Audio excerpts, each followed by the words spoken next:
Iron किंवा लोह हे एक अतिशय महत्त्वाचं मिनरल आहे जे वेगवेगळ्या फिजिओलॉजिकल फंक्शनमध्ये अतिशय महत्त्वाचा रोल प्ले करतं.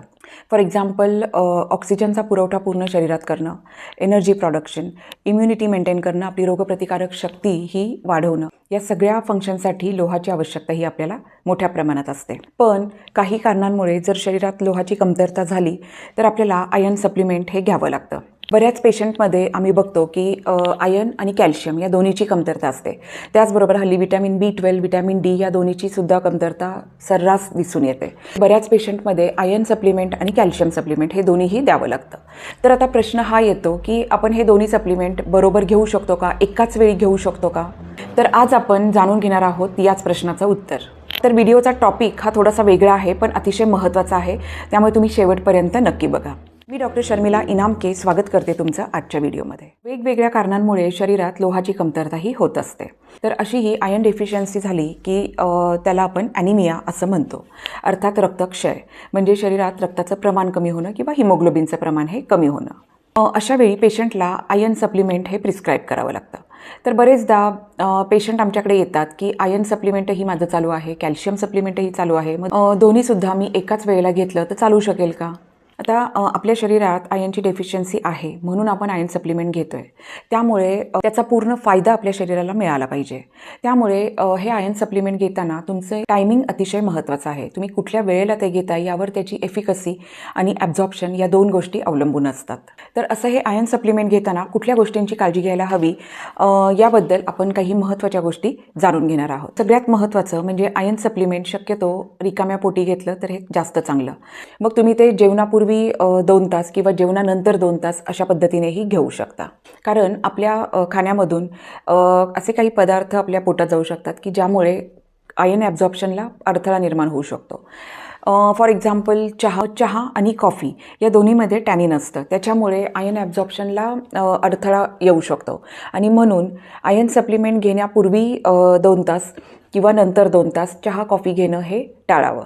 कारण त्यामुळे जे काही तुम्ही आयर्न सप्लिमेंट घेतलं आहे त्याचं ॲब्झॉर्प्शन हे नीट होणार नाही आणि ते घेण्याचा तुम्हाला काही फायदा मिळणार नाही. दुसरा महत्त्वाचा पॉईंट म्हणजे विटॅमिन सीचा इंटेक. विटॅमिन सीमुळे आयर्न ॲब्झॉर्प्शन हे एन्हान्स होतं. त्यामुळे जेव्हा तुम्ही आयर्न सप्लिमेंट घेताय त्याबरोबर तुम्ही आयदर ऑरेंज ज्यूस किंवा कुठलं तरी सिट्रस फ्रूट हे खाल्लं पाहिजे की जेणेकरून त्या आयर्नचं अतिशय चांगल्या पद्धतीने ॲब्झॉर्प्शन होऊ शकेल. तुम्ही लिंबू पाण्याचं सेवनही करू शकता किंवा कुठलीही आंबट फळं तुमच्या डाएटमध्ये इन्क्लूड करू शकता, जेणेकरून या आयर्न सप्लिमेंटचा पूर्णपणे फायदा तुम्हाला मिळू शकेल. काही पेशंट्सला आयर्न आणि कॅल्शियम असे दोन्ही सप्लिमेंट्स घेणं हे गरजेचं असतं.